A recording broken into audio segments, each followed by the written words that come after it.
Good afternoon, everybody. It is March 25th, and I hate Tom because he's rich. Welcome to a new episode of the Man to Man podcast, March 25th. We have lots of stuff to get into today, March Madness, other news stuff, mostly March Madness, but yes. Because, who doesn't want to talk about March Madness? I don't want to talk to you about March Madness because you're supposed to keep telling me about how much you won. I took a bloodbath on Sunday. I am so. It's not even the issue that you keep winning. It's that you obviously know I don't care and I don't want you to send me these things, and you keep sending me your bet slips. And I just want validation, bro. I just want validation that you recognize that I am 21 now and I am trying. This is very hard for me because on 4th and long, I was the better gambler for football. And now I'm not. So well, this is basketball though. This is college basketball. I know. If we're being honest, I don't even know if I'm allowed to be betting on the games because my school is hosting some of the games. So I don't even know if I'm technically allowed to gamble on it. I know they send out a. Huh?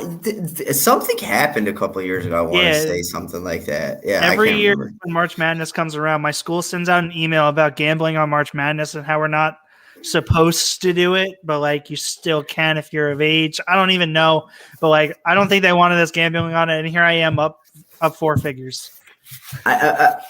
Which is incredible, and I hate you. But you have to think about it. March Madness is probably the most bet upon event, definitely in this country, in the world. Because you gotta think. World I don't know, but there's not that much gambling on it. On the World Cup around the world, maybe, dude. I don't know. But I don't know. But gambling on the World Cup, I feel like is different than March Madness because March Madness it's a bunch of games. The World Cup and also gambling on soccer is really, really hard. I'm never going to try it. As evidenced by part of my bloodbath on Sunday when Manchester United lost 3-1. So it's just great stuff. But I don't know. I would, now that I think of it, I wonder if the Super Bowl is bet on more than March Madness. I mean, probably with the amount of prop bets that go out, bets on the game itself. I would say there's more money in March Madness probably gambled, but I would say there's more physical bet slips. Yeah, variety. Yeah. Okay. So all right, Tom, just give us a quick update on how much you're up and you can give your guesses or your predictions when we're about to close it out. Yeah. I'll give my slips out at the end here, but I'm up four figures. I just want to tell you got to be very, very careful here because if you post stuff and you win again this weekend, you're going to start getting really popular, and then it's going to come to a point where you are going to lose, and people are going to ridicule you. People, even if you tweet out something after this, even if you tweet out something I'm gonna throw the over on the Indians Orioles game, and you miss it and you don't get it, people are just you fucking I lose idiot, all credibility. I hate you. Yes, just for one bad bet. All right, so you asked how I'm up $1,010, so I'm up 1010. I've had all free bets thus far. I'm really pissed though because I'm using BetMGM, and there's a button on the bottom here to place your bet, and then there's a button right over here where you can apply a token because there are parlay boost tokens, and that's where my free bets are. So I was going in and I wanted to see what the odds were if Baylor and Gonzaga were the final, and I wanted to see what it would pay out on my $10 bet. But my fucking fat thumb hit the bet button, and it starts you off at $50. So now I have a $50 bet down on Gonzaga and Baylor, which there could be worse things to have a $50 bet down on.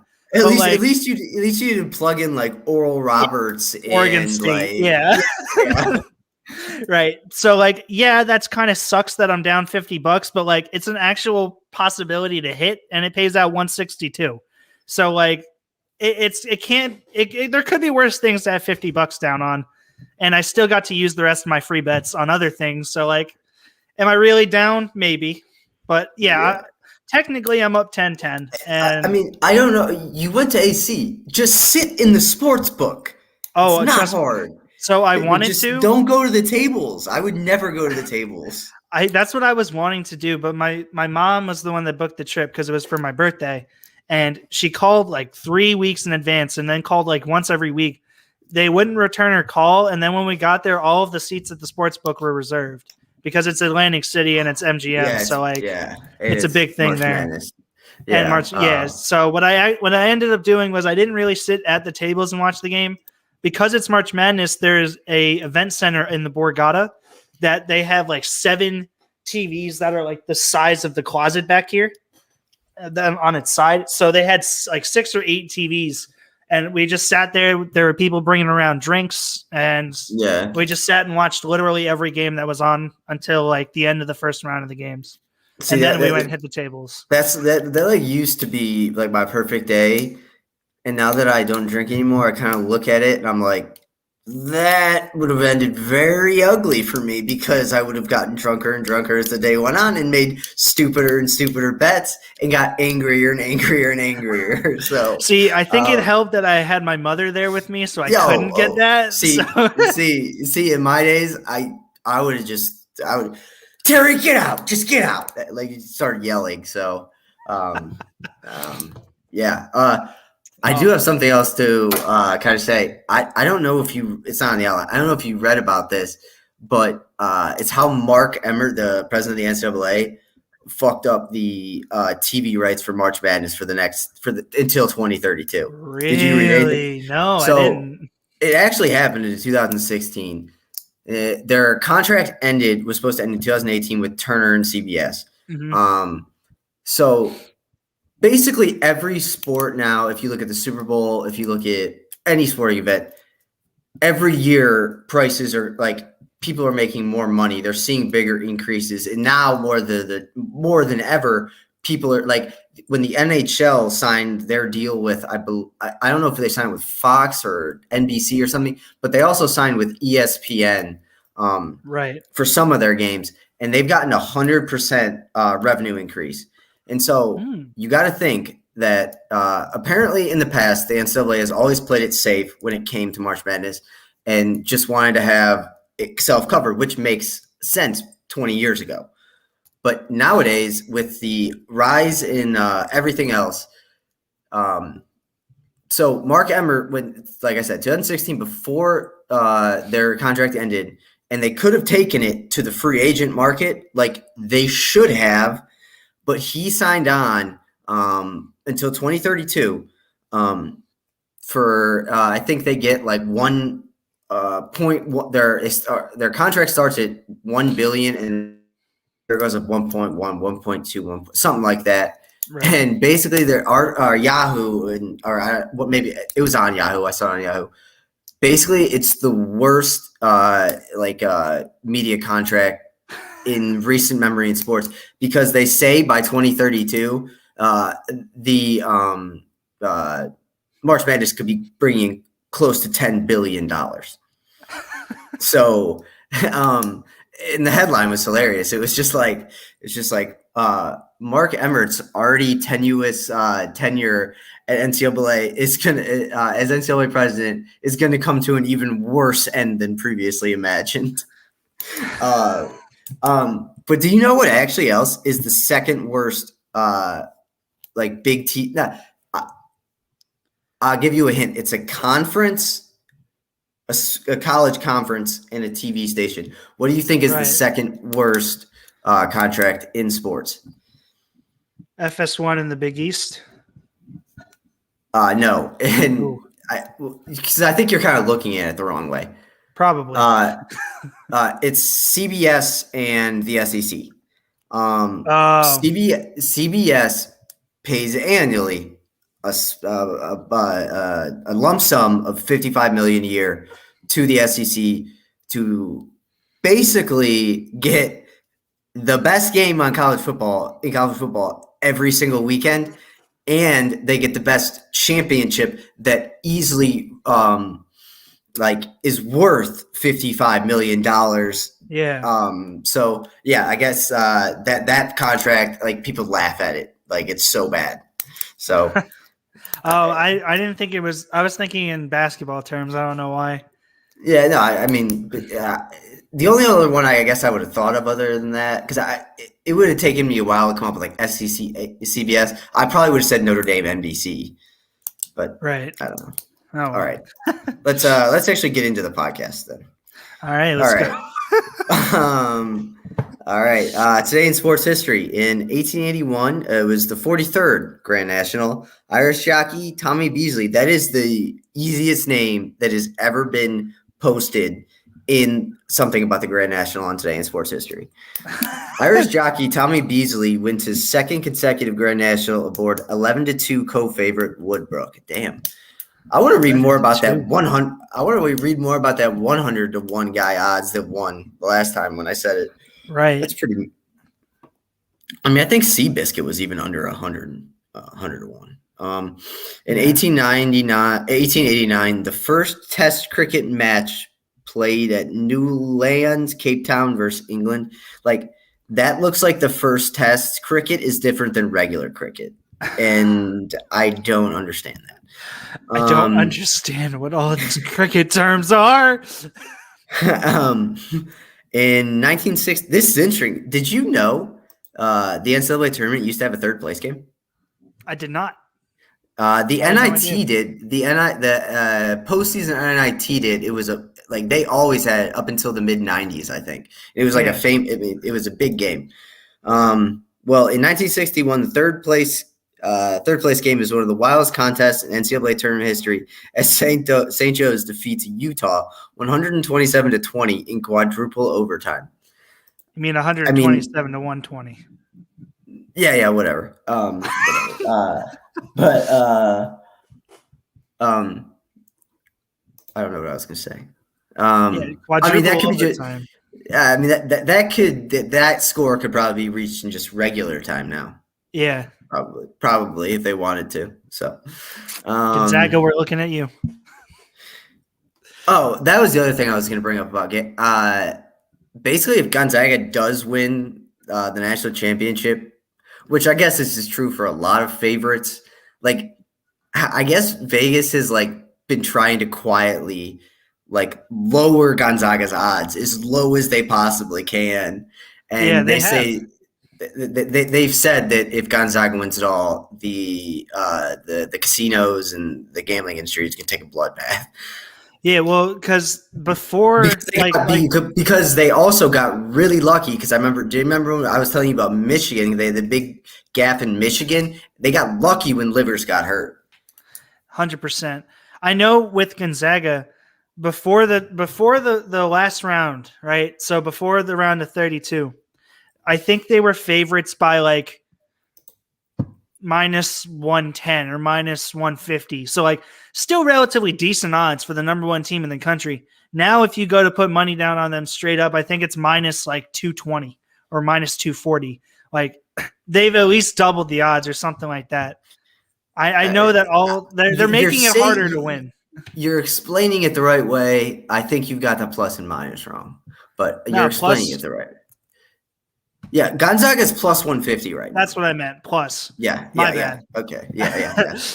No, I mean, they've tried to lower it. Wait, no, isn't minus mean their favorite and plus means that they're underdogs? But in yes, but in a in a futures bet, are you talking about a futures bet? Yeah. Okay. Yeah. My bad. That's what I meant. You'd be taking Gonzaga plus 150 versus the field, which is still incredibly high odds when there's still 16 teams. But it was plus 300 when it was the round of 32. Yeah. And then we saw the upsets of the Illinois upset and the Oral Roberts upset again, and they've gone down the line, and now it's plus 150. It's oh my God. I would not trying to suppress that though. I wouldn't be surprised if we get to the Final Four and it's it isn't Gonzaga and all the highest other seeds that could be possible, but like it's like I don't know, little Chicago, Houston, Alabama, or something like that. I think they could exactly what you're talking about. I think they could make Gonzaga a minus favorite in the Final Four. Yeah. Like, I when really it comes do. down to 4 teams, and like you would think that it's all because it's 25% chance all the way down. You would think everyone's going to be around the same thing. No, Gonzaga is going to be legit like minus 220, minus 250. Yes, they're going to be the heaviest favorite, I would think, in recent memory. Yeah, ever. Yeah. Oh my gosh. But yeah, so that's awesome. All right. We got some news. Obviously, another touchy subject. We're not going to talk about it much, but we kind of have to, considering it's taken over the NFL. You texted me, I don't know, the other day, and you said the ESPN article about Deshaun Watson read up, and I read it up too. It doesn't look good. And today, I read another report that there's incriminating that so basically Jane Doe 15 is one of her Watson's accusers, but she's the one that will not actually but has the most success rate, I guess I could say, going forward in prosecuting him, because she has evidence, and when she was done with whatever happened, I'm not going to explain what happened, but you know what happened. She went home and called her mom and her best friend, so those corroborating stories can come together and really get him, I guess. I don't know if that's enough in court. I know, but Deshaun Watson's attorney did come out and say that they have evidence against at least one, which caused illegitimacy in the others, but if Jane Doe 15 has some sort of more substantial evidence, it's going to this is going to be an absolute dogfight. I don't understand why there are reports of teams, i.e. the Eagles, saying they'd give up everything to get Deshaun Watson, because I just think that this is going to be a very messy situation until it's all over. I'm just kind of speaking out of the blue a little bit. I don't know if this could be the end of his career, but I don't know it's not going to be the end of his career. I mean, what Ray Rice did legally is more messed up, I guess. But Deshaun Watson, what he did is also disgusting and horrible too. And we saw what happened to Ray Rice. So, and I will say, the fact, and I think this is an issue in sports media and media in general. The fact that dude from the Seahawks that literally almost killed his girlfriend, and he only got like a day of reporting on it on ESPN and everything, and this has gone on against the African American. I can understand that a little bit. Now, granted, I don't think that means Watson is innocent in any sense. No, but I understand where they're coming from. I mean, yeah. I mean, like I said, I can't even remember the guy's name. So it's Chad Wheeler. Yeah, that guy should. He's gonna hopefully rot in prison. So yeah, he's one of the guys that honestly I hope they don't kill him, because I'd rather him just sit in confinement, solitary, the rest of his life. But yeah. So what you were saying about Jane Doe, but yeah, like I said, at this point, I honestly don't know if any of these charges sticks to him, if it matters. I don't know if it matters. Zeke had that one incident, and it was a smaller incident, still not right or anything, but he had a smaller incident, and people still look at him kind of like a scumbag. Yeah. So it's the same thing with Ray Lewis. Ray Lewis was an accomplice, allegedly, to murder. No, he murdered someone. My dad always just says he murdered someone. Well, allegedly. We're not throwing around anything here, but allegedly he was a part of a murder. Where did Ray Lewis go to college? Where did Ray Lewis go to college? I want to say Miami. So do I. But he didn't go to Miami. He didn't? I don't think so. Yeah, just by the way, I typed in Ray Lewis and it says murder is the first like I know. autofill. Oh, he went to yeah, he did go to Miami. Okay, you're Okay. right. I thought so. That was the first one I thought of as well, but I thought Yeah, it I was was like, I wrong for think some it's reason. Miami. Yeah. But yeah, with the Deshaun Watson and the Jane Doe 15, she's gonna have to have a like circumstantial evidence. Because if Watson's lawyer does in fact have evidence that one of the other ones is a false claim, he's gonna try and use an argument. This sucks because I'm not saying I believe Watson. I'm not saying I believe his accusers. I'll let the courts handle that. Yeah. But then you have, if what his lawyer is saying is right, then you have these, I don't know what else to call them other than money grabbing bitches that are just like, they're just like, oh, I can profit off this if I just throw my name in the hat. Like that is part of the reason why I don't think I'm stopping. Yeah, no, I understand what you're saying. And like, I think that like we've talked about it before, but it also puts into question the timing of all of these claims. Like these have been occurring allegedly since 2018, 2017, I think was one of the earliest occurrences in that article I sent you. What's to say that all 15 of them have come out now? Like, why is is all now? And what is there any relation to the issues in Houston? I don't think anything like that's going to come out anytime soon. I think down the line, I think it'll probably get leaked out or squeezed out that maybe someone in the Houston organization or someone got tipped off by this. There's no way this just randomly happens. And when he's asking to become the biggest trade in the history of the NFL, like, yeah. So like you said it best. I'm not going to decide or take a stance on this. Just we're going to keep monitoring it, and hopefully we don't have to talk about it for 2 weeks. We'll let you guys know what we know, and maybe give a tiny bit of our opinion. But other than that, we don't mess with the law like that. So, all right, not yet. The NBA trade deadline. The Magic might have well just. I think they sold their whole team. Yes, indeed. They honestly, that's all I've gotten from it. Vucevic is going to the Bulls. They traded Aaron Gordon. Ooh. Read that. Did you read that? I did read that. You said Magic trade Gordon to Magic. They traded him to the Nuggets. Nuggets. I was going to say Nuggets or Jazz. Yeah, they traded him to the Nuggets. Yep. And they also traded Evan Fournier to the Celtics. And I have a bit of breaking news that came out 10 minutes ago here. The Rockets trade Victor Oladipo to the Heat for Avery Bradley and Kelly Olynyk, as well as a pick swap. See, I just don't understand the NBA like that. Like, I hate Kelly Olynyk. Why would you ever trade for that guy? Well, you're getting it. Yeah, it's a 2-for-1.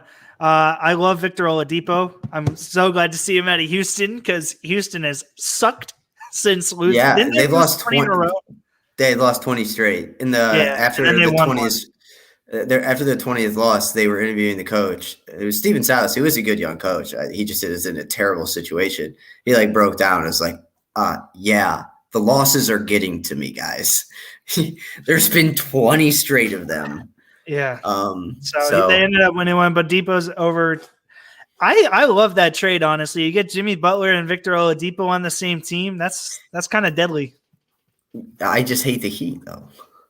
The Heat have never had one person on their team ever that I even remotely liked.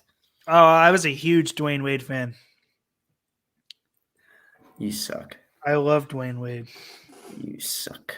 All right. And they had Ray Allen. Ray Allen was one of my favorite players all time. All right. I honestly, okay. Like, do you want me? I don't know. Who's my Kobe White is my favorite player in the NBA right now, or Tyrese Halliburton, or I do actually like Jaylen Brown because he's really good in 2K. And I just have to honestly, we've already talked about this. I have issues with video games, but I usually refused to do my fantasy draft. I refused to draft Celtics players. But really, yes, why? there's 2.5 exceptions. Marcus Smart, because he's really good at defense, but I don't draft him much. I usually end up trading him. Jaylen Brown, who I just talked about, and I don't know who else. Jason Tatum? No, I hate that guy. He went to Duke. I don't draft Duke players either unless I want to trade them. I refuse to draft anyone from the Celtics. Yeah, Jaylen Brown. That's about it. I told you the Kelly Olynyk story, right? Nope. Oh, God. So you know how he tore off Kevin Love's shoulder on purpose in the playoffs, and Love was out for the rest of the playoffs? Right. Dude, I think it was the Cavs versus the he did it on purpose, and I've hated him ever since. He's a little bitch. And when I lived in Alaska, I operated like a regular motorboat on the river because I'm not strong enough to paddle. But they have guys that come up and they don't have to get licensed for it, so they paddle people around. One of them was a rower that was a roommate of Kelly Olynyk at Gonzaga. Huh. He was a rower with him at Gonzaga. He let me call him at 3 a.m. So that's like I don't know, it's like 6 a.m. in California. And I literally went on a tirade for about a minute before he stole his phone back from me, and I was leaving a very angry message. I wish we could hear like the aftermath. Like, what did he say? I just messaged from his roommate and was like, "Oh my God, what?" I'm sure he texted him and was like, "That's just my buddy from Cleveland." But yeah, no, I don't deal with Kelly Olynyk. I don't deal with Boston. I don't deal with that. I forgot your hatred for Boston. Don't act like you don't hate Boston. Yeah. Thank you. All right, so we haven't covered, or we haven't went over the FCS on this in a while. So in my opinion, Weber State's still number one. North Dakota State will probably end up winning it all, though. The tournament this year is very, very different. There's usually 32 teams. This year, there's only 16. And so basically there's there's more than 6, I think maybe 8 or 9 big conferences. They all get one automatic bid. There's 9 automatic bids, and then the 7 are left for at large. The Missouri Valley Football Conference, which has Notre Dame, or not Notre Dame. Why do I always say Notre Dame? North Dakota State, South Dakota State, all those guys. It's the best conference. CAA is kind of okay. It's going to suck this year because the MVFC should get about 4 to 6 teams in, and they're only going to get 3. I think North Dakota State, North Dakota, and South Dakota State will be the only ones in. But yeah, if anyone wants advice on some FCS, that's just let me know. That's all, Justin. Hit him up on Twitter if you need FCS. Hey, I was the number 1 search thing on Sunday night. I know you were. You're in the presence of a superstar. At least that makes one of us. Right? All right. I just have this on here quick. The U.S. men's national team is playing right now.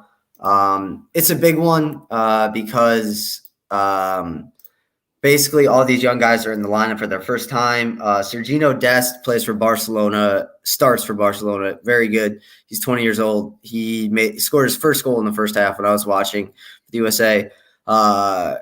Claudio Reyna Jr., he's new. He's 19. He is the son. His father was a famous U.S. soccer player. Josh Sargent's 21, one of the top scorers in Germany. He's on the team as well. Pulisic is in, and Musa is in, who just he's like a dual national from the U.S., Germany, and Ghana. And he said he's going to pick the United States to play for, and he is in the starting lineup. So hopefully, I don't think people understand really how bad it sucked that the U.S. weren't in the last World Cup. Even for people that don't like soccer, the World Cup is cool. Like it's just awesome. It's awesome to watch the teams.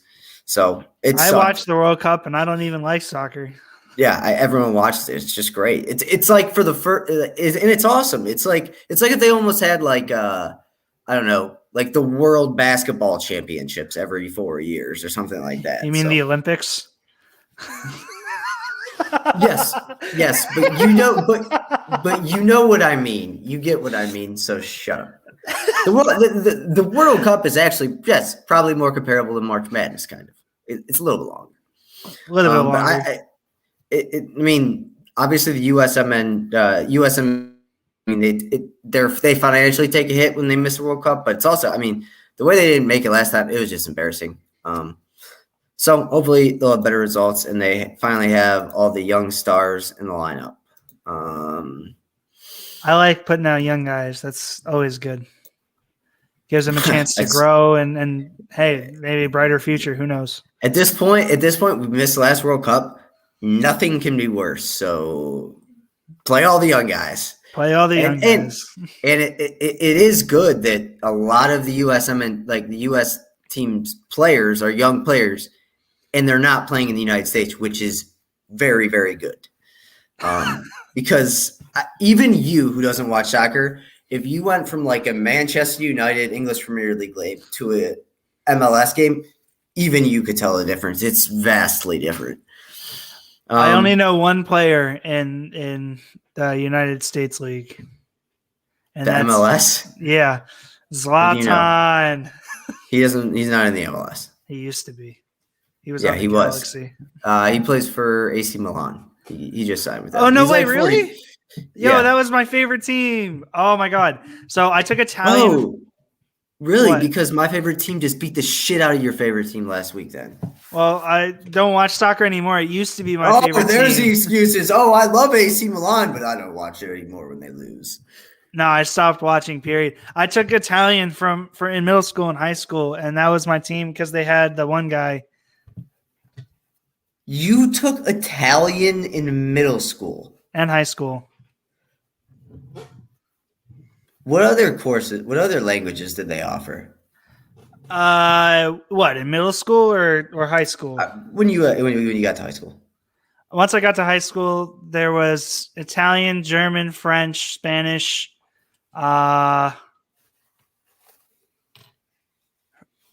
feel like I'm missing one more. I don't even remember. Chinese?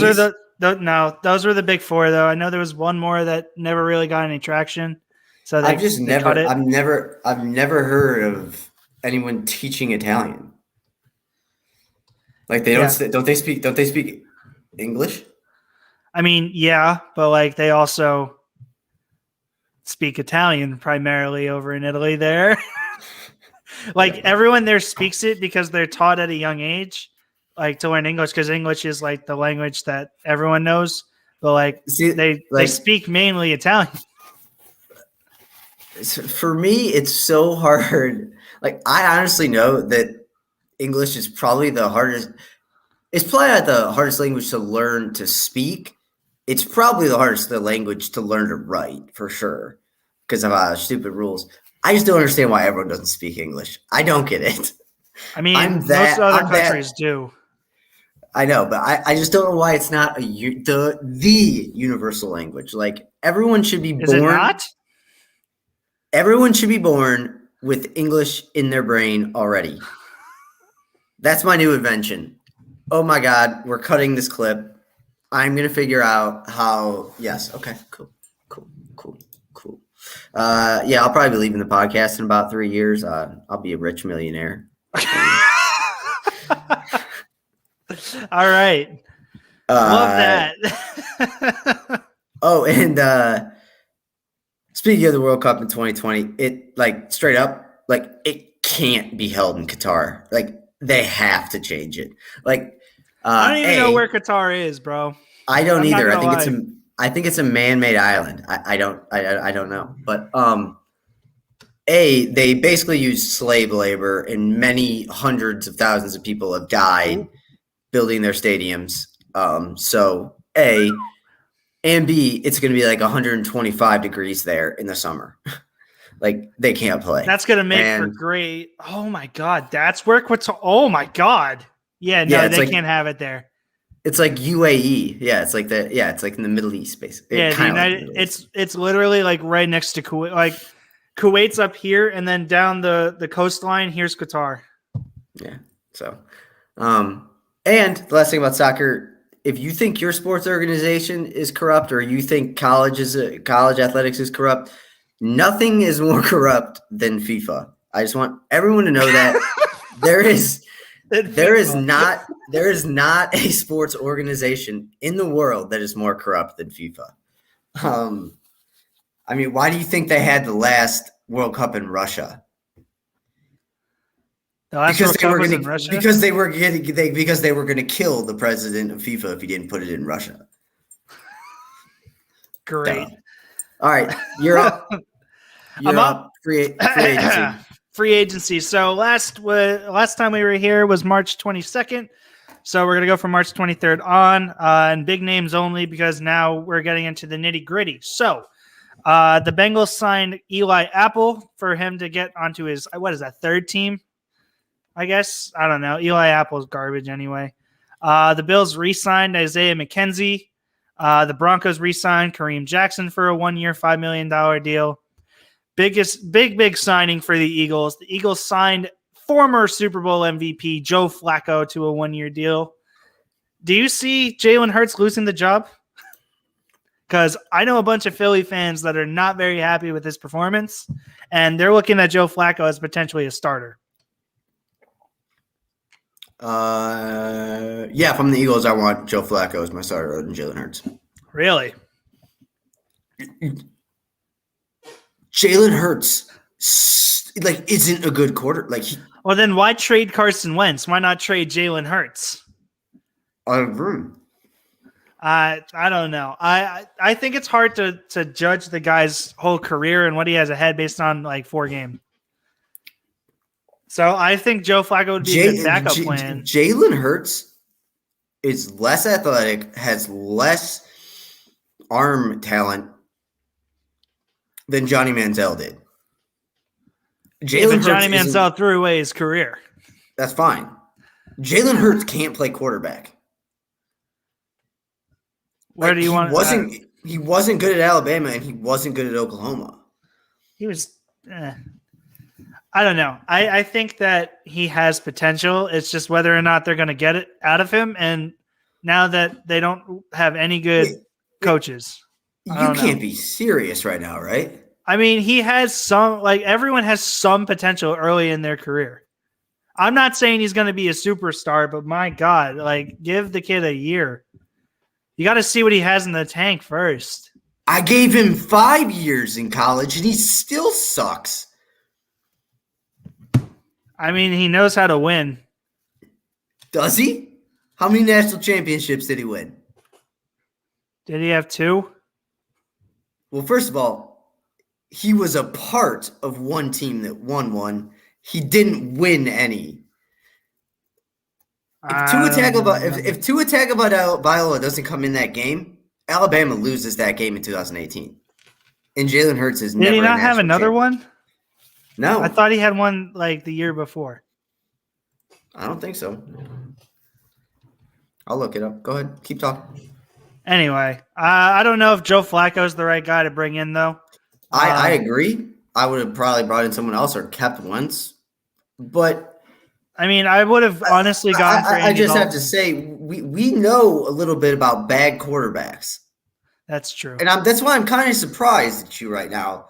The Eagles can have fun and play with Hurts this year. You can't go forward with Jalen Hurts as your quarterback.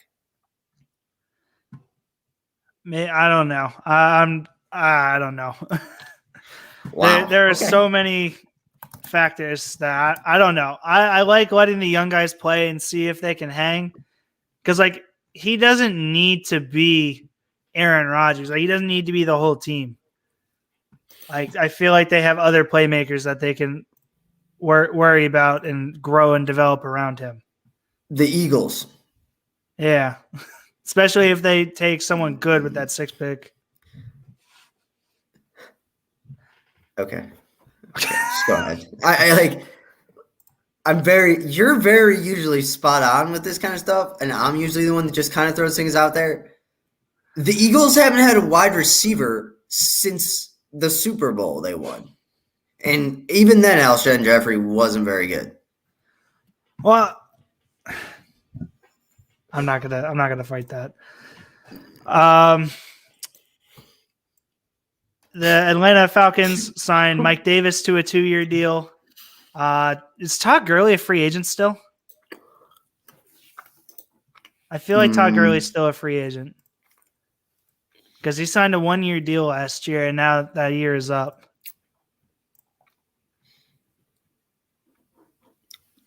What am I looking up? Oh, sorry. I'm reading about Jalen Hurts. You're good. Yeah, Todd Gurley's still a free agent. So Mike Davis might be the starting running back for Atlanta because I think they only have Ito Smith as the other guy on their roster. Do you think that makes sense. Do you think Mike Davis is going to start there? I mean, I understand he had a good run when McCaffrey was out, but I don't know if he's starter material, if that makes sense. I think it depends on how you look at the running back position. I mean, there are some teams that look at the running back position kind of like how I think, kind of, but also 50% not because they love Nick Chubb. But I mean, if you're a good team and you have a good quarterback and just a decent defense, I mean, you could potentially just sign a decent free agent running back for a 1-year deal all the time. Right. I mean, that's how I look at it. So that's right. That's how it should be. I'm very confused today because I really want to sign Nick Chubb to a lot of money, but I'm going to be when it comes time for the Browns to re-sign Baker Mayfield, Denzel Ward, Nick Chubb, and all those guys, I think I might just leave the country for a month. For a month and just come back and see what happened. Yeah, just be like, I don't know. Okay. And then that way when I come back, I'm just like, oh, that happened. Okay, it's done. We're good. We're ready. Yeah. No, I don't know. So when I think of a running back, especially if I'm the Falcons, right? The Falcons have all of their talent in receiving, right? I don't think Matt Ryan's a great quarterback. I think his best years are behind him. But he's still okay. They have Julio Jones still, and they have Calvin Ridley, along with some other depth around him. And Hayden Hurst is their tight end, who I think is a very underrated tight end. I think that he's very good. He just needs some opportunity and to not be the focal point like they tried to make him last year. So when I'm thinking of a running back, I'm thinking of a guy who can catch out of the backfield and run little screen plays or wheel routes or whatever. Kenyon Drake sounds like a great guy. Kenyon Drake is exactly the guy that I was thinking of because see, we're growing as podcast partners. So I knew you were thinking that, right? Because Kenyon Drake can run the ball. Yeah, he's not fantastic at it, but he can if he needs to. But he's more of a receiving and blocking back, and that's great because you give the good stats and the good things. And I just think about colors, and he used to wear red and black are the Falcons colors. So I can piece that together now. Right. See, I don't need to know the details about many things. I just need to know that he used to play for a red team in the NFC. Now he plays for a black and red NFC team in a different division. That's all I need to know. Right. So when it comes to Mike Davis, though, I think he's going to be a good fit. But I don't know if I can say he'd be the guy, which I think they're lining him up to be. Even though his deal is only worth $5.5 million over 2 years, it feels like they're going to let him have the reins, and I don't know if he's ready for that. I agree 100%. At this point, are we sure the Falcons aren't tanking on purpose?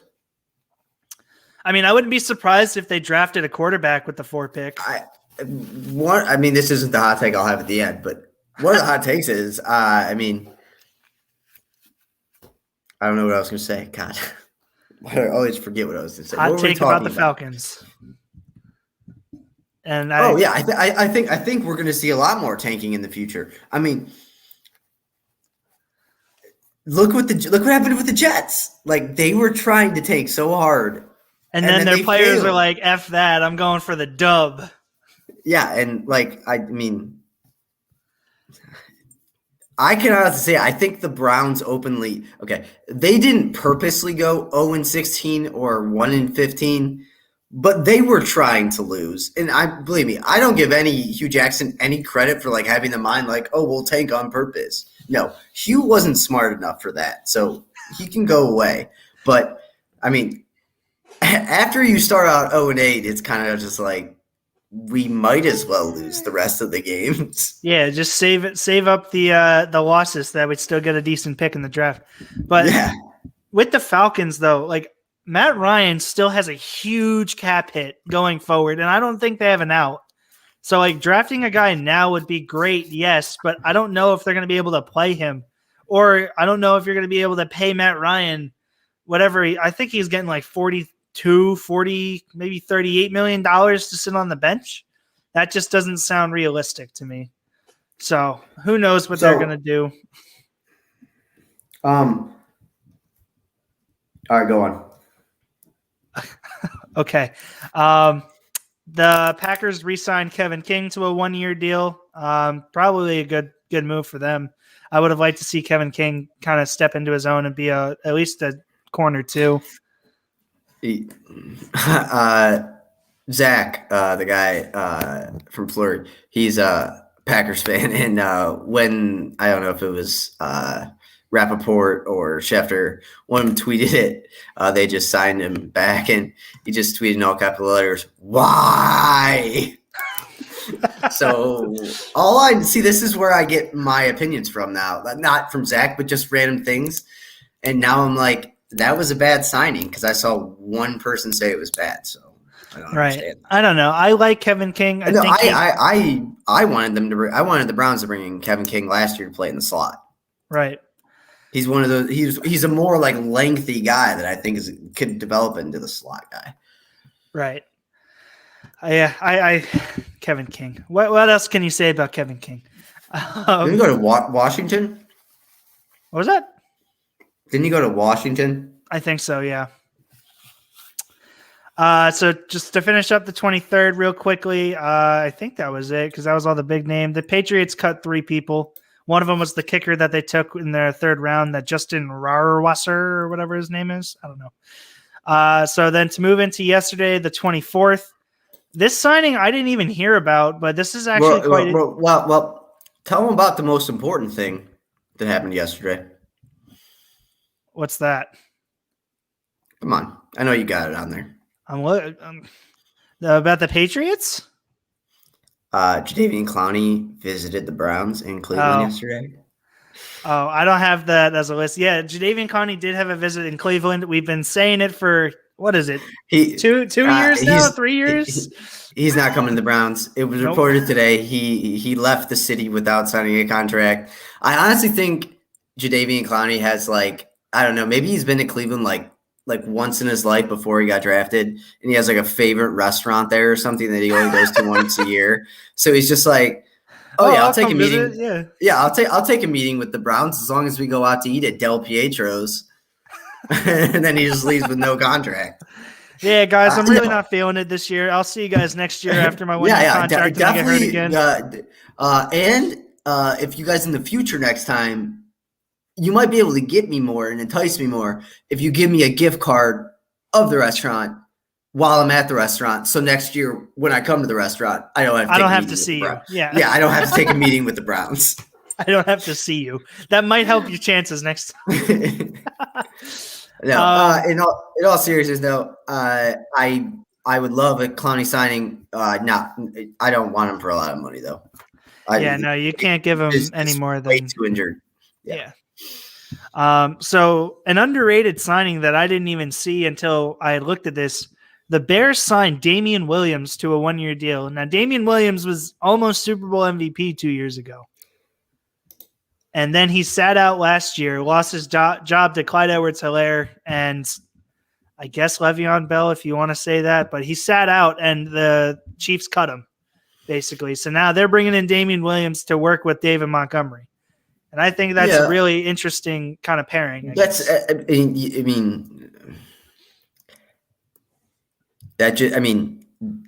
I'm the Chiefs, going forward, after doing the dumb thing and drafting Clyde Edwards-Helaire, who literally look up his 40 time. It had to be in the 5s. He is so slow in Madden. But I mean, if I'm a team like I said, the Chiefs, and I've got Patrick Mahomes locked up for till 2035 or whatever he is, I'm signing a free agent running back every year, just a different one. Right. Well, and unless unless you like really build a rapport with one of them and you kind of want them to stay or they fit in. But I think for the Chiefs, it just makes more sense. Like every year, just sign an undrafted rookie free agent, give them a start, and then the next year sign an undrafted rookie free agent again. Yeah, well, and Clyde Edwards-Helaire is locked up for minimum 5 years, so you can just rotate in whoever his counterpart is. Well, Clyde Edwards-Helaire stinks, though. By the way, he ran a 4.6 flat. That is actually not as slow as I thought it would be. That is actually, though, really slow for a 40. Yeah, especially a running back. Yeah. I mean, to put it in perspective, Saquon Barkley, who is like taller than – because Clyde Edwards-Helaire is 5'7", 207, right? So you expect him to be fast. Saquon Barkley is like 5'9", 5'10", and 240, and he ran a 4.4. Yeah.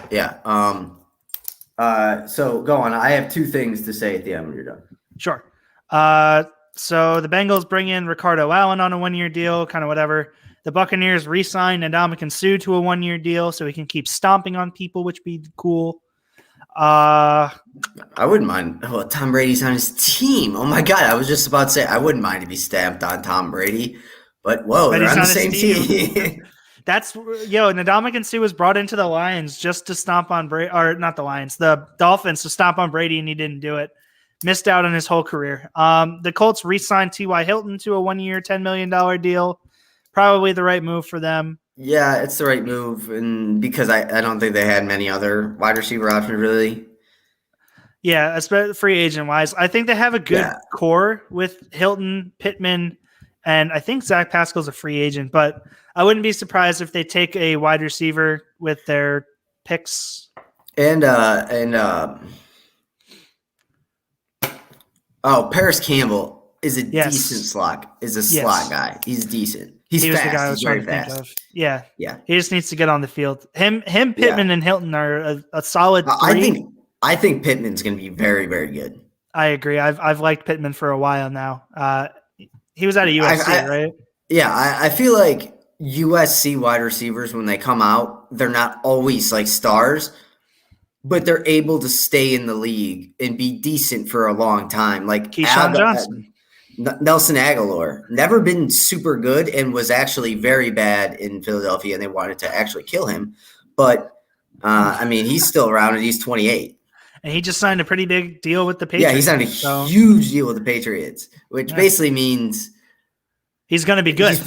He's going to be good this year. Bill Belichick's going to be like, I turned Nelson Aguilar into a superstar. If I can turn Nelson Aguilar into anything good, I can turn you into a Super Bowl. Why are you giving Bill Belichick a Southern accent?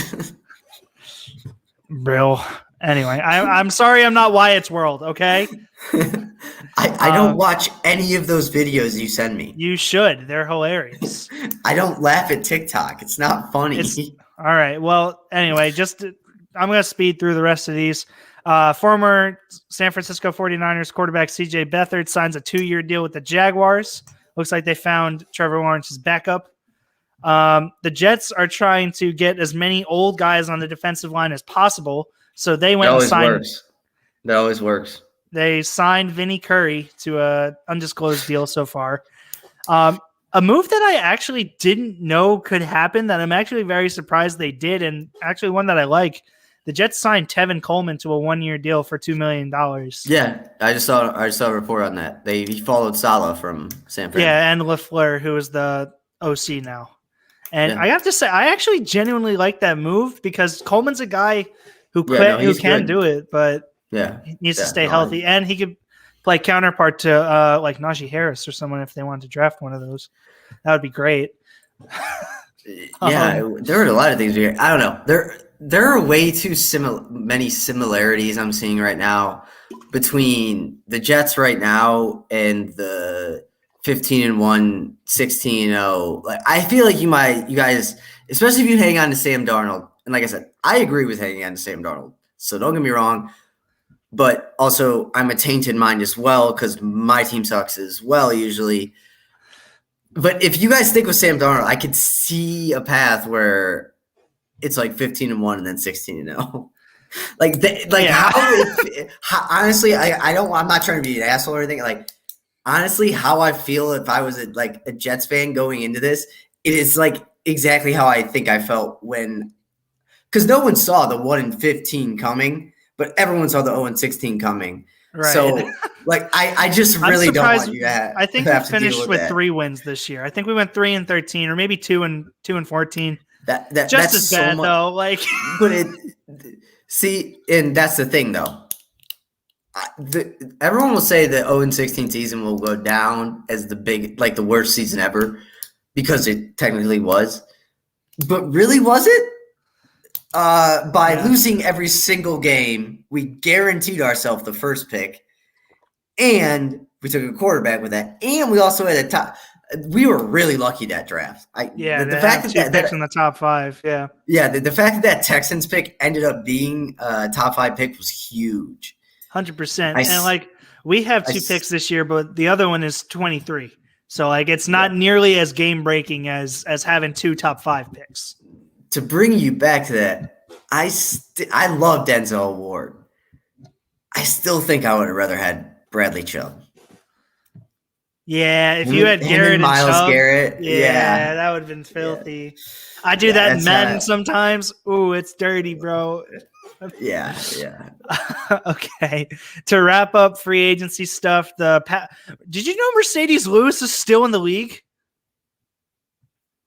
The guy from the Jaguars? Yeah, the only reason I know his name is because his name is Mercedes. Yes, I did not know he was in the league. No, he just re-signed with the Packers. I didn't even know he signed with the Packers. I honestly, I think I might be confusing him with I don't know.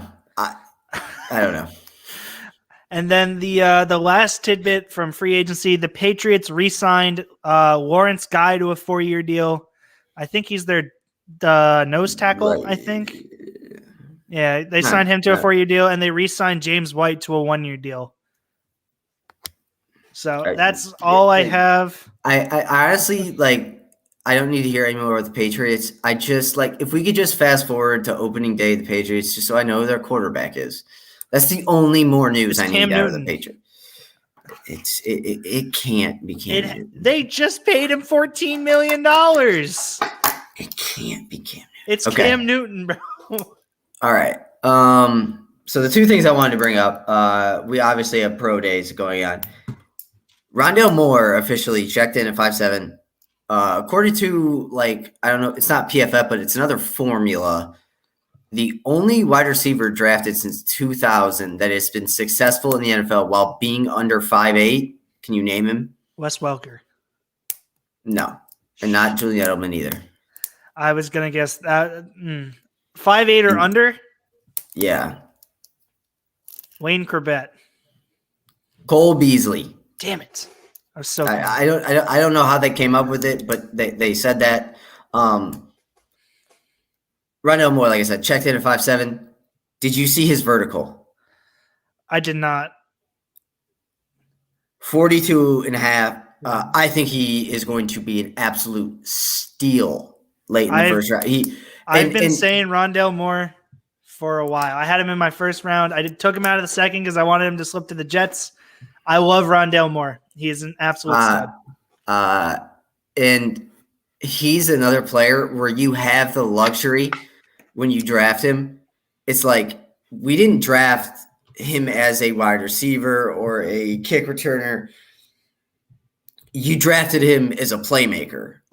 You will figure out where you're going to put him, but he will fit somewhere and he will be good. I honestly wouldn't be surprised if teams put him at running back and have him be a receiving back.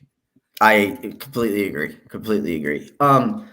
And I have finally come up with the only other, speaking of pro days, I've come up with the only person right now I'm willing to trade up for in the draft. Can you guess? J.C. Horn. It is J.C. Horn. Yes. He had his pro day as well. I believe his vertical was 43.5 or 44.5. I obviously am not trading up to the first round or the top 15. But I would say if whoever picks 19 and they don't pick him, and then whoever's number 20 is once they hit the live board, I think the Browns should be on the phone with that team. If I trade the Jets, J.C. Horn, I think J.C. Horn could end up being better and a lot better than Denzel Ward. Interesting. He's just a lot more physical. Yeah, I like Horn as well. I still love Farley as the best corner in the draft, and I still like Surtain. I just think there's 3 really good corners in this draft. And that's a rarity. We're not going to see 3 good ones again for a while. And honestly, if I had to rank them, I'd put Surtain at 3rd, and I'd put J.C. Horn at 2nd. Yeah. Okay. Oddly enough, so I did like the Brown, like the mock-up drafts, like what these guys had the Browns drafting, and some of these guys' mock drafts are crazy. Yeah, there's dumb. If you want Penei Sewell real bad, just trade down. Apparently, yeah. I saw one of them that had him dropping to like 13 or 14. What? But most of them had him dropping to between 9 or 10. Right. So I don't know if I've told you about this website. For basically all of my mock draft stuff, I go to the Draft Network, is what it's called. Yeah, you have told me. Yeah. Well, not all of my draft stuff. I do go to ESPN and all that. But like these guys have some very jaded points of view or whatever. So they have the Jets taking Wilson at 2, whatever. The Panthers trade up to 3 to get Trey Lance. Kyle Pitts go 4 to the Falcons. Jamar Chase to the Bengals instead of taking Penei Sewell. Yeah. I know. I think I know exactly which one you're talking about. This one has Sewell go 6. Then they have 7. The Patriots trade up to get Justin Fields. That is a nightmare scenario for me. I really like Justin Fields, and that is a nightmare scenario for me. Yeah. Honestly, it's a nightmare scenario if the Patriots draft a quarterback in the first round, no matter where it is. I'm nervous about that. Very. Even if it's Mac Jones. Even if it's Mac Jones or Kyle Trask. Exactly. I honestly am much more scared for them to take Kyle Trask than I am for Mac Jones. But I'm still scared shitless. You have no idea how scared I am that the Steelers are also going to pick up one of those guys. Agree. I agree 100%. The Steelers to go Trask, and I'd be, oh, man. I could totally see Kyle Trask just coming into Pittsburgh and being like the second coming of Ben Roethlisberger, but like better. Right. I have a question. Oh, by the way, in this mock, they have the Browns at 26 take Kwity Paye. Yeah. So very jaded. So you did miss a couple Brown signings, or I don't know if you missed a couple. You missed one. Obviously Johnson, Hill, McKinley, Anthony Walker, and who did they just sign yesterday? You said yesterday? Yeah. Maybe not yesterday. I'm thinking of Malik Jackson. Oh. Defensive tackle. So, and they're hanging on to Richardson, which is, at least it seems that way right now, which is, I think the defensive line right now, I would be fine with it going into the season. I wouldn't hate it if they got someone else for depth at some point, but with signing Malik Jackson and signing McKinley, you basically get what Sheldon Richardson is, just a little bit older. You get 2 Sheldon Richardsons in the middle. And then you obviously have Myles Garrett, who is still going to command a double team. And then I guess your hope is that teams are going to try and overprotect for Garrett and leave McKinley open, which could work if he's actually, and like I said, it all depends on what he ends up doing. But yeah. So I know we don't have this on the outline, but I do want to bring up one guy that I have no idea where to put him or how to rank him. Oh, okay, never mind. After you do this one, I have one that I want to bring up as well that you'll know. Okay, great. I think I already know where it's going, but one guy I've seen go at the end of the first round, I've seen him go in the middle of the third round, and I've seen him in this one go number 11 overall, and that is Azeez Ojulari. Yes. Oh, the linebacker from Texas. Yes, I've seen him. No. The edge from Georgia. Oh, is he? Who's that must be him then. Yeah. Okay. Yeah. I know who you're talking about. Yeah. I have seen him go all over the place. And in this one, he's borderline top 10. Give me like a report on him, or do you know anything about him? Because I haven't really I've looked at a couple of things on him, but I have not taken like a full deep dive into him. No, I don't know who he is really at all. The only reason I recognize him is because his name is weird. But I did watch one film on him, I believe, like about 2 months ago. I would still take him at 26 if he's the best linebacker on the Browns draft board. Like I said, only one of the mocks had yesterday when I was going over him. Only one of them had him taking Davin Collins, so I was pumped about that. And then they had one where Jalen Phillips fell to them, which, I mean, that's a dream come true. I mean, even if he does have medical issues, so if he does have medical issues, A, they're going to get flagged in the process, so you'll know about them. And B, if he does drop, I mean, that's a day one impact starter opposite Myles Garrett that is already better than Carson McKinley, in my opinion. All right.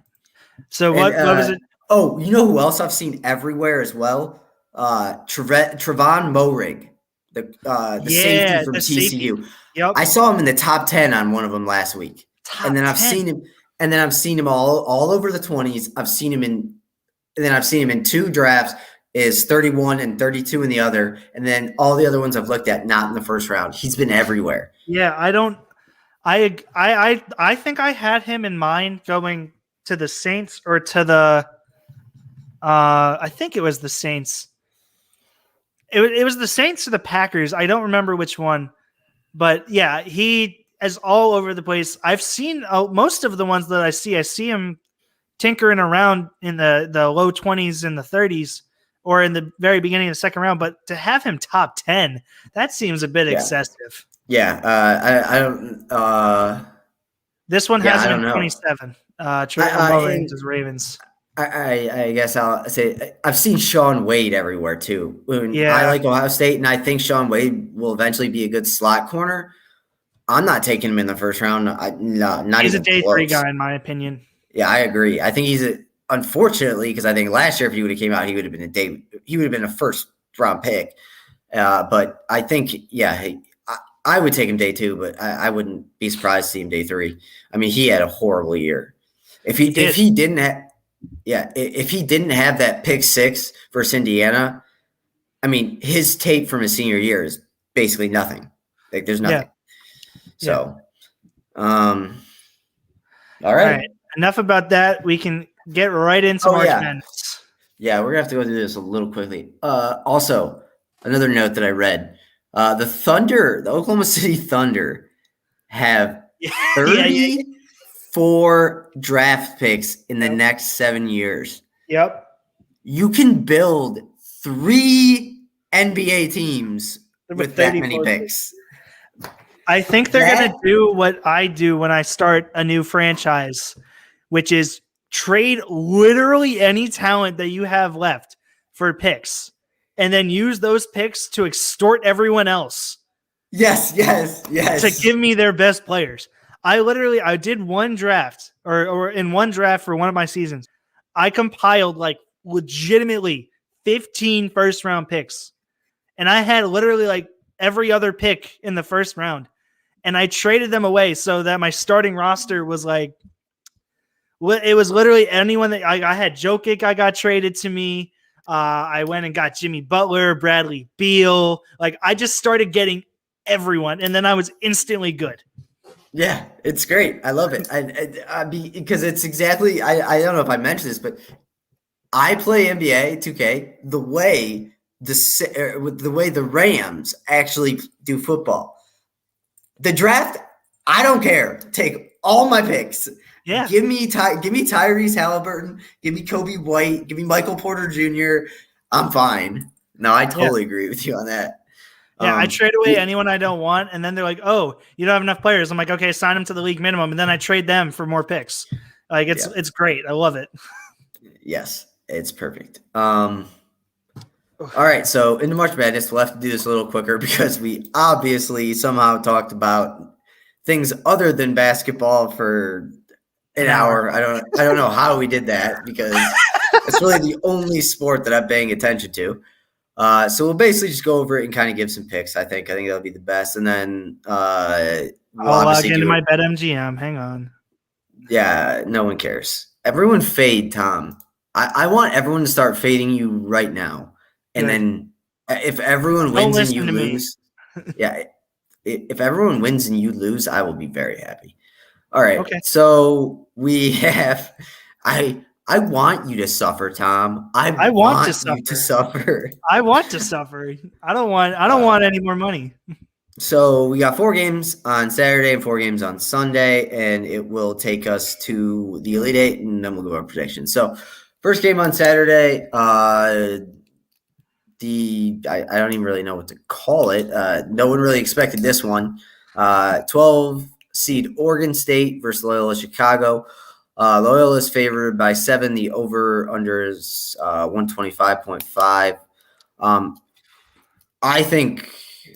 I think Loyola is actually good, so I would take Loyola in the points. I really like Loyola as well, but Oregon State is a very well-coached team, and their system is really good. And I think if there's one team that's going to be able to stop Kurtwig from playing his point center role, it's going to be Oregon State because they have number 12 is Romeo Silva, I think is his name. I probably got his first name wrong. But Silva, he's like 7'2", and can like actually dribble, rebound, and hook pretty well. And he plays really good defense. So I actually really like Oregon State if they're getting the 7 points because I think they could actually win if they take out Kurtwig. Yeah, so I would go with Oregon State there. That's justifiable. I don't really touch over-unders in the tournament because you have no idea how the game is going to be played. So I just put it on there for no reason. But, I mean, I think if Oregon State can beat Loyola, I think they have a legitimate shot to win the national championship. Yeah, I really like Oregon State. Because, I mean, they are on fire. So the Bulls also got Daniel Theis from the Celtics in a 3-team trade. I don't know. I don't know who that is. I only know him because his name is Theis. Yeah, so like I said, Oregon State is very good. I just really like Loyola, and I understand you're picking Oregon State, so that's cool. The second game, number 5 Villanova versus Baylor. Baylor's minus 7.5. Over under is 141.5. I think Baylor pretty easily gets through this one. If Colin Gillespie was playing, it'd be 100% a different story. Mm-hmm. But without a point guard, without Gillespie, Baylor is too much of a veteran team, I think. Right. I agree. I'm surprised Villanova's made it this far, if we're being honest, and it's because Jay Wright's a good coach, unfortunately. Yep. But I think that's all going to stop and this is one where I'll actually give my 2 cents on the over/under. I think Baylor is a very defensive team, and they're a very good defensive team. So I agree with you. I like Baylor even with the 7.5. But I'll say the under here because I don't know if Villanova is going to be able to hold up their end of the 71 points, 72 points that they need to go to the over. I agree, but Baylor's also capable of putting up a lot of points as well. That's true. And you got to think that's why I don't touch the over under, honestly, because like Villanova and Baylor is a perfect example. Is because if Baylor's going to win the game, they're going to score a lot of points no matter what. So you got to think that means then by default, Villanova has to score some, you think. I mean, yeah. So I don't know, but yeah, no, that's why I don't touch over under. Yeah, I don't do the over under in general, but if I agree. there was one to give 2 cents on, it would be this one. I feel like I feel like Virginia is always a team that I would take the under on almost every time. Yep. But Baylor, Baylor's, in my opinion, just more complete. They're so good offensively and so good defensively. So, yeah. I agree. That's why they're the number 2 overall seed. All right, and probably,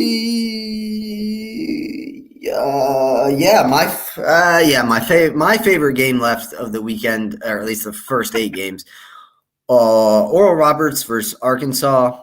And this is how Cinderella's happen, and I get that. I just don't. It sucks that they ran into Arkansas. I'll say that much. It does suck they ran into Arkansas. I've said my thing about Arkansas. Arkansas has already beaten Oral Roberts once this year, and B, the only team in my head I can think of left in the tournament that there's 2 teams maybe, Syracuse and Baylor are the only teams that Arkansas aren't more athletic than, I would say. So in I just don't.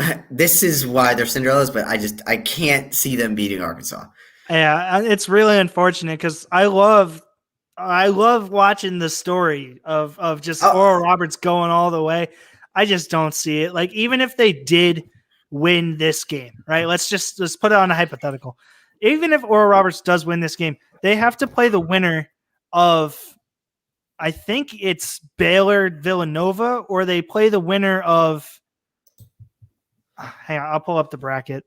I want to make sure I get this right, because all I know is there's expected. No, they play. They'll play. If Arkansas, the winner of Baylor and Nova.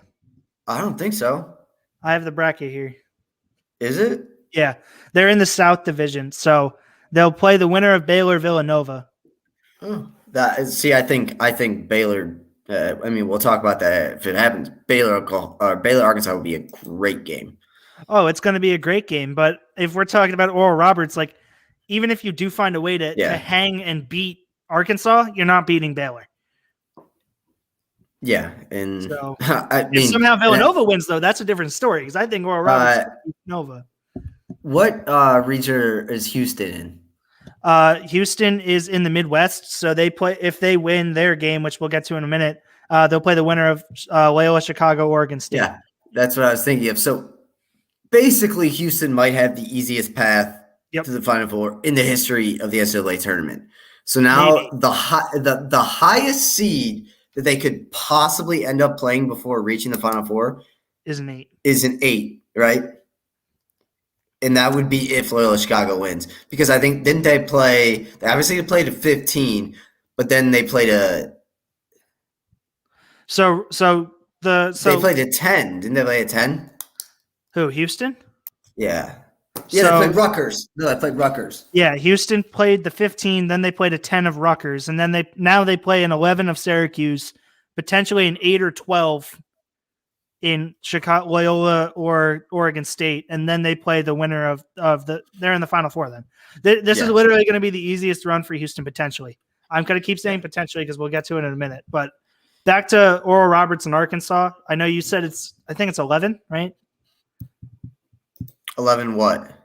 The spread? Yeah, Arkansas is 11. Yeah, favored by 11. I don't know. Yeah, it's going to suck. I think Arkansas is really good and good enough. But if I take any cues from the past, even when Cinderella's do end up losing, they don't end up whimpering and dying and being a bitch like UNC was to Wisconsin. They at least fight till the end. So I actually would take probably Oral Roberts plus 11 here. And that's exactly what my thought process was, because I actually put in a parlay with Oral Roberts getting 7 points, just because I play for super high odds and I play for the big payout. I like Oral Roberts to at least hang in there. Yeah, So no, I exactly. agree. Yeah, I mean, yeah. And then the over under sucks. Anyway, 159. that's 80 per team. Yeah, and like I can see it's just weird because I want to take the over because I'm like Arkansas is just going to score a shit ton of points on Oral Roberts, but then I look at Oral Roberts and I'm like, well, they're just not going to score at all. So I don't know. Yeah, I'm not I'm not talking about over unders, dude. They're too hard to predict with this. And then we got Q's Houston. So I do have a question before we get into this. Sure. Why do you think Syracuse's zone is so much more effective in the NCAA tournament? Like, serious question. I'm so glad you add that. I love Syracuse here. Like, and this is like I'm sort of getting into it, and I'm going to get to your question. But I love Syracuse this year. Their zone, like you had mentioned, it's so effective because teams aren't expecting them to run it as well as they are. And the Syracuse is scrappy, dude. Like they don't go down without a fight. They're fighting for every ball, right? So when you're running the zone and you're doing the passes all along the 3-point key, there's always someone there because they're so high motored and everything to get to the right spot and to rotate like you're supposed to. They just want to win more than other teams, right? Yeah. And like I think I don't know if it was you or someone else. Maybe I said I liken it to like you're playing. Like imagine football had this 18 or 2014 playoff. Like you've prepared for regular offenses all year, and even if you were playing Syracuse in the regular season, you at least had a couple days to prepare for it, and I guess they do now. But it's to me, I liken it to if the college football had a tournament. It's like you get to the final 8, but then you have to play Syracuse, who runs the triple option, which is just so much different than everyone else has done. Yeah. Well, and their offense is very complete as well because literally anyone on the court can hit the 3 and hit it consistently with a guy in their face. So I actually, we were talking about Houston having potentially the easiest run to the Final Four ever. They could lose. I actually really like Syracuse in this game because I like Syracuse too. I like Syracuse a lot. Yeah, and I personally don't give Jim Boeheim enough credit. A, he killed a person. B, I just don't give him enough credit. He has mastered recruiting the perfect players for that zone. Yep. Like every time I flick on the TV, even if it's there's always a newer guy somewhere in there where I'm like, that dude is perfect for the right side of the top of the 2-3. Like, honestly, if I was Jim Boeheim, and I'll let you get back to what you were saying in a sec. Yep. If I was Jim Boeheim, you could come to a point where you could extend that to they have the athletes to play a almost what havoc like VCU did. Like they have the athletes to do that. But the zone works just fine right now. But I honestly think if Syracuse played like a 3/4 court, half court, 1-3-1 zone, they might be the most unstoppable team to beat in the tournament, I think. And like I was saying, like they just have the perfect team for their system. Like you were saying, their zone is just it's smothering. Like whoever has the ball has a guy on him. Even if you do a skip pass, there's always someone there waiting for the ball. Then you go on the offensive side. I said everyone is tall, can shoot the 3, and can shoot it even with a guy in their face. I mean, we've seen this narrative with Syracuse time and time again where they're a double-digit team. It happens every 2 to 3 years, I feel like. Yeah. And I don't know why I never thought about this, but playing the zone defense, you're going to give up 3s. What's the one thing, really more when you get to the Final Four, I guess, but these guys aren't playing in an arena that they played in before, most likely. Yep. So, A, you get that, and then B, if Syracuse gets to the Final Four, your biggest fear is when you were on a 2-3 zone is people hitting shots. Final Fours are all held in these huge domes now where people can't shoot. So I don't know why I just thought of that, but I mean, it's going to get better for them. Yeah. Not this year, obviously, but next year. Yeah. Yeah. And I like I said, the other factor that we have to consider when looking at this game is Houston's star player and their point guard is still hurt. And I know he just played through that other game like we talked about on Monday, hurt. Is he going to be ready? Because this defense that Syracuse is running and that we've been talking about is grueling. It's physical. They're going to get up in your grill. You're going to get hit and shoved. And knowing that he has that hip injury, they're going to be extra rough without fouling on him. So I'm just reading a report from SI. He could be up to 70 to 75% ready. So yeah, no, what you're saying is completely correct. He'll be there, but he's not going to be able to do what he usually can. Yeah, and honestly, he exerted himself way too much in the last game to beat Rutgers. And even if you think about it, if he's only going to be 70% right now, that means the Elite Eight, like Houston's run is going to end soon. It's going to end in either this round or next. Yeah, because without your point guard, I mean, so say he plays 70% of the time, 70% of the minutes in the game. That's obviously going to aggravate it. Whatever's injured, it's not going to help it heal. So then you got to think,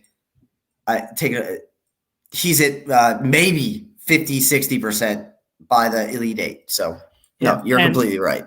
So I actually really like Syracuse straight up here. I'm just going to throw it out there and say it. I like them straight up. I agree. And you know what I say about underdogs and everything like that with money line? I'm throwing. Yep. Everyone bet on Houston because I'm throwing my money on Syracuse. So I actually did. I have to use my free bets by Friday, so I had to put in tickets. I made one for the Saturday games, one for the Sunday games, and the rest were futures. My one for the Saturday games, just because we talked about them, includes Oral Roberts +7, Oregon State straight up, and Syracuse straight up. And on a 10, and like I said, I play strictly for odds. Do not follow what I'm doing if you're like betting your actual money. I have free bets. I'm doing this because it's not my money, but the payout on the $10 free bet on this one is $304. Yeah, I mean, that's what if you ever are almost 20 and you're going to go to maybe Vegas or Atlantic City for your 21st birthday, Tom's the guy you need to talk about to get some free bets. But right. Yeah, all right. So we'll go into Sunday's games. Yep. These are a little bit easier for me until we get to the last one, I think. So I'm just going to go through them real quickly. 5 Creighton versus Gonzaga. Gonzaga is still favored by 13, and the over and under is 158. Let me just say this, and I'm looking in the camera. I would take the over here because I think Gonzaga could score 158 points by themselves on Creighton. Yeah, Gonzaga could. We saw what they did last round. They absolutely decimated whoever they just played. We've just been talking about like spreads, like might as well throw your money line on the underdog, blah, blah, blah, blah. I would take Gonzaga -30 in this game probably. Yeah, and I watched the Creighton game, and they're not that good. The only reason they won is because Ohio had one player. And it sucks because like I would really love to see. I mean, I also have to be realistic. Ohio would get absolutely.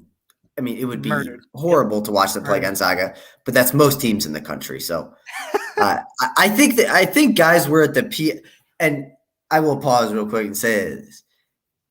If Gonzaga doesn't win the national championship this year, like that's bad. Like they're just going to get ridiculed for the rest of their no matter what. Even if they win the championship next year, if they don't win it all this year, it's going to be like Gonzaga can't win the big game. They can't win the big game. They're going to go down as the best team to never win the title. And I know we've pushed that segment off forever, but like if that happens, that's the clear cut answer. This is the best college basketball team to never win the title. This is how good Gonzaga is. It's not PFF, but it's not Ken Palm either. But it's like one of those things like that. Out of the 5 Gonzaga starters, 4 of them are in the top 5 in their position in the country. That's insane. And if they went to the draft right now, I think all 4 of those guys would be first round picks. I think at least 2 of them will go top 5. I see. I disagree with you a little bit on Kispert. I think Suggs definitely goes top 5.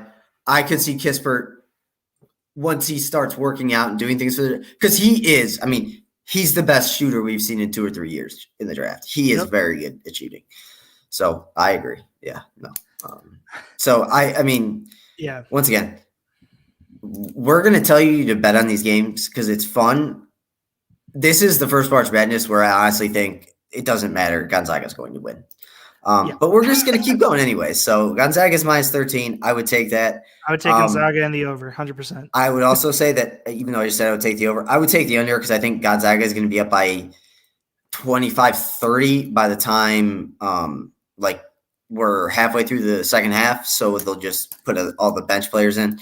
So true. Yeah. Fair enough. I don't know.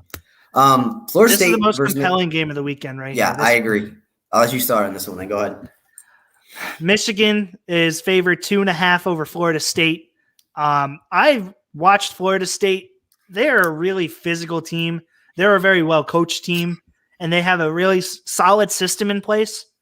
So, and it reflects as they're only a bucket behind Michigan in the spread. So, I don't know with Michigan losing. I don't want to mispronounce Livers. With Michigan losing Livers, this is a lot closer of a game. Just think of me when Justin was sick. He almost lost his liver. Nursery rhymes with Justin. I'm 100% with you on this one. I don't know what to make of this. I think with Livers, if they had Livers from this point on at 100%, I think would they play Gonzaga in the Final Four? Or the yes, they would. They would play. I think they would make it to the Final Four, but for sure, I think they would. I think that would be a pretty good Final Four game, and I think both Michigan and Gonzaga would walk into the Final Four if they had Livers. But I don't know what to do with this game. I like Florida State, and here's why. Michigan struggled last round with who did they play? LSU. All right, the final score of that game was an 8-point differential, but in the last minute of the game, they scored like legitimately 10 or 12 points in the last minute because LSU gave up. Mm-hmm. Yeah. You know how I know that? I just talk about taking money lines and everything. I had +5 on LSU, and watching that just end in a slow and painful death on Sunday after I had lost every game before that. I wanted to jump out my window. It was really fun. It was really fun just watching them those buckets go through the. This isn't going to stay at 5. This isn't going to stay at 5. Whatever. Well, Michigan struggled last week, and Florida State had a pretty good game versus Colorado. They kicked the crap out of them. Dominated Colorado. So they're the hotter hand, I would say, right now. But Michigan obviously is just. I think they have more. I don't even know if I can say that with Livers. I don't know. I like Florida State in this game. It's more of a gut feeling. I don't really have the numbers or the tape to tell you about it, but I like Florida State in this one. I'm not a good gambler, and I am irresponsible when I do it. This is a game I'm not going to touch. I have absolutely no idea. I told you. I don't know what Sunday or whatever. When we were texting, I was like, I'm gonna look at the board on Saturday and just be like, I have no idea. I'm also just gonna look at it and be like, I have no idea what any of this means or what's gonna happen. Like, I am so usually March Madness doesn't make sense. This year more than ever, I am so lost on it. Right. Like it makes no sense that Oral Roberts is here. And it's not even like it's great. Yeah, it's an upset. It's great. Everyone cheers for it. Ohio State was like one of the teams coming in that could weather a team like Oral Roberts. Like everything said that if it was a close game, which it shouldn't have been, everything said in your mind that Ohio State is the better team. So, like I said, hence the reason they were 2. whatever, 2 seed, whatever. Like I said, life is a flat circle. I don't know anything. That's the clip. Somebody clip it. That's the clip. Oh, well, I mean, I guess I do know. For the next one, UCLA versus Bama, I'm taking Bama minus 6.5. UCLA, I don't think UCLA is very good. Go ahead. I mean, they beat Abilene Christian again here, right? They played Michigan State in the first 4 game. Yeah, I know. Then they beat BYU in the next round, and then they did play Abilene Christian. Yeah, I mean, so BYU was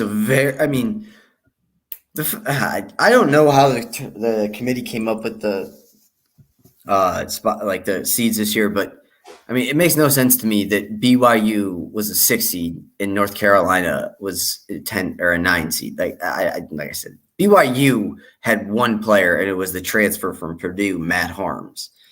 So that makes sense. So I just don't think that was Texas Tech. Matt Harms. Oh no, you're right. It's BYU. No, you're thinking of who are you thinking of? Are you thinking of Mac McClung? No. Texas Tech. Texas Tech was recruiting Matt Harms is why. You're thinking of Mac McClung. No.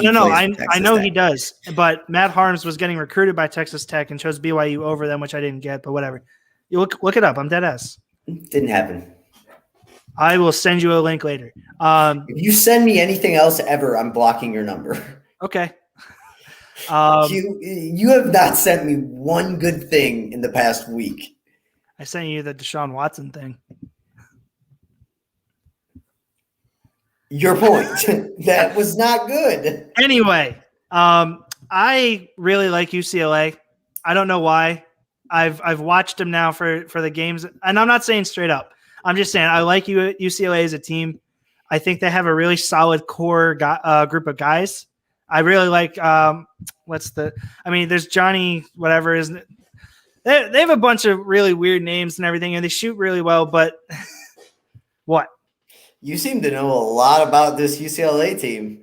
Yeah, I really like the UCLA team. And then they're a hot hand. I mean, they've won 3 games to get to the spot that they're at here. What's their coach's name? I don't know. You know absolutely nothing about UCLA. No, I've watched them, and I'm kind of drawing a blank, if I'm being honest, because I'm getting tired. He used to get it to coach at Cincinnati. McCrory. Oh, yeah. I saw his face. Anyway, I like UCLA. I don't know if the 6.5. I'd probably take Bama at 6.5, but UCLA's come through for me, so I'm kind of riding the train with some of my picks here. So I like Bama with the 6.5, but if you're looking for a dark horse to win this week, it would be, in my opinion, be UCLA. Yeah, UCLA is not going to win. Alabama is one of the only teams left in the tournament that could beat every single team in the tournament.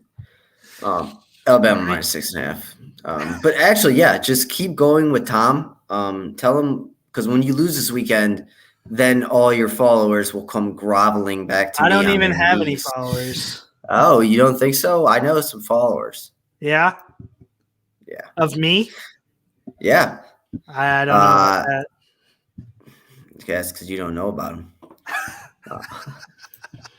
Hey, we got eyes on you all the time, buddy. Okay, great. Let's get to this last game. Yeah, I'm tired too. Oregon versus USC. I don't know. At -2, I'll take USC. I'd take USC too. You were right. Evan Mobley is incredibly skinny, but he also has a frame that I just don't think he's going to be able to put a lot of weight on.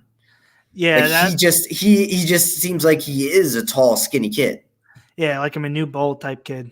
Yeah, or bowl. Bowl. Yeah, I mean, but it's weird because like his lower body looks really skinny, but when they do a close up on like of his chest and up, he looks relatively muscular. It's kind of a weird build, you know. He's like a skater, bro. He's just super skinny, bro. His brother can shoot the 3 real well too. His brother is actually pretty good. Yeah, I was texting you about that too. I didn't even know that there were. I don't know. I didn't know that their father was the coach. I'm not gonna lie. I have no idea. He's an assistant coach, I think. Yeah. Yeah. But Evan Mobley, I think, is one of the better players left in the game, and the fact that they draw a 7 seed instead of drawing Iowa works really well for them. So I like USC by a lot more than 2. I'm just gonna say I like USC. I like Andy Enfield.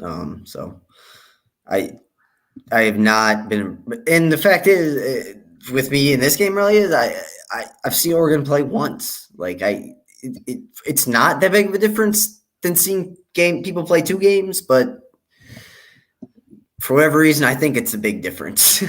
No, I agree 100%. All right, and so then actually. We're probably going to, we'll give we can. Our 4 Final Fours. Our Final Four predictions, you said? Yeah, because then by the time we record next, it should be Monday. If we record Monday. That would bring us to the Elite 8. Because the games are Saturday, Sunday. That brings us to the Elite 8. And then Monday we record. Yeah. Then you know what? Then if we record Monday, we'll record in the afternoon, and then we can give our Final Four picks that night. That makes sense, or something like that. Okay. All right. Fill in the blank. I'll go through these real quickly. Sure. By the time the playoffs roll around, the Lakers will be the blank seed in the West. What seed are they now currently? I don't know. I just know LeBron got hurt. And Anthony Davis is hurt. I know. Davis is they're currently hurt. the 4 seed, so I will say that they will be the 7 seed. That sucks for whoever draws the 2 seed. The blank are the worst team in the NBA. Pistons. Yeah. Well, actually, probably the Hornets now that LaMelo's hurt. But right. I'm looking at the rankings, and the Pistons are 12-31, and the Timberwolves in the West are 10-34. So technically the Timberwolves, but I think they have a brighter future because they have Kat, D'Lo, and Anthony Edwards. Correct. But we've said that for like the past 3 years. I feel like that's true. Like, they should be honestly, better. I honestly don't understand how the Kings aren't good. I mean, they have, like you said, 3 of the, I guess probably were supposed to be 3 of the best young players in like the past 5 years. So I just don't understand how they're still so bad. But the Pistons don't have anyone. Like, that's my counterpoint. Is like, can you name me a player on Jeremy Grant, Sadiq Bey. I do like Sadiq Bey. These are only people I know from NBA 2K. Sadiq Bey can shoot 3 as a small forward, and he's tall. He went to Villanova. I know him well, actually. I had no idea who he was before I played that game. All right. Let's go this one real quick. The top 3 picks in the NFL draft will be Trevor Lawrence, blank, and blank. Zach Wilson, and I'll go Trey Lance. I'll say Trey Lance will be the 3rd pick. Someone will trade up for him. See, I didn't make you put what teams are taking them, but I just wanted to hear you say. I just want you to think about Sam or Zach Wilson in green and yellow or green and white. Green and yellow. Green and yellow. Put him on the Packers. Remember when Lil Wayne came out with green and yellow? No. God, you are so. I am so old. All right. Blank will win the national championship. Gonzaga. We'll just do this one real quick. Next time I make a free bet, I will give Justin blank % of my winnings. -5. You already signed a contract that says I get 25. Where is this contract? In my head. All right. So like I said, that's gonna do it for us today. Like I said, we'll give our Final Four predictions on when we record on Monday afternoon. We hope everyone has a great weekend. Tom, what is your favorite breakfast food? Ooh. And don't say the stupid thing you tried to do. No. How you tried to make a breakfast sandwich something fancy? I'm not even going to address that. Yes, exactly. Good, because it's a breakfast sandwich. I would probably go. I'm always down for some really good chicken and waffles. See, I don't like chicken and waffles. It's very odd. But I like chicken. And I like waffles. See, for me, I don't like to mix my palates together though. See, Like, I don't do like straight breakfast though. I'm much happier going to brunch than the breakfast. So like chicken and waffles is like a solid go-to because it's both. I don't do brunch, but I don't know. Biscuits and gravy will always be my favorite. That's especially from the solid. South. Tom will post his picks on Twitter this week, and I will. Yeah, I mean, I gotta tell you, man, you're winning now, and this is the kind of serious part where I'm not mad at you, and I'm happy that you're winning. Yes, you're winning, so please post them. You might get more followers for our show. Okay, Like, I will. I'll put up my weekend picks. I don't like post my picks because I just want to show people what my picks are. Like, they're usually picks that I made on the show, so right. That's okay. That's and even if you keep winning, I mean, we could go viral, and then if you lose, I could just make fun of you for a whole episode. So wait, does that mean I could go back through your Twitter feed and just like read down the list? What do you mean? Nah, never mind. No. If you lose this weekend and you put out your bets on Fridays, we're gonna have you read your DMs on Monday. I'm not gonna have any DMs, dude. I know. I want to get us to the point where we're popular enough where people will send us stuff like "fuck you, I hate you." I followed your picks and I lost $50. I mean, one thing, and we'll get out of here. But I mean, I do get ridiculed on Facebook for my FCS rankings every week. Well, my rankings are usually pretty bad, and they were really bad when I had Nicholls State #1 and they got beat by 70. I mean, I took a bloodbath from people, and at the end, I was just like, all interaction is great. Hey, any publicity is good publicity. You know what they say. Yes. So, all right, we will see you guys next week. Enjoy your Final Four. Stay safe. Stay happy. And win some money this weekend. Shut up. Just shut up. I'm rooting for you, Justin. I don't know if I have any money in my gambling account.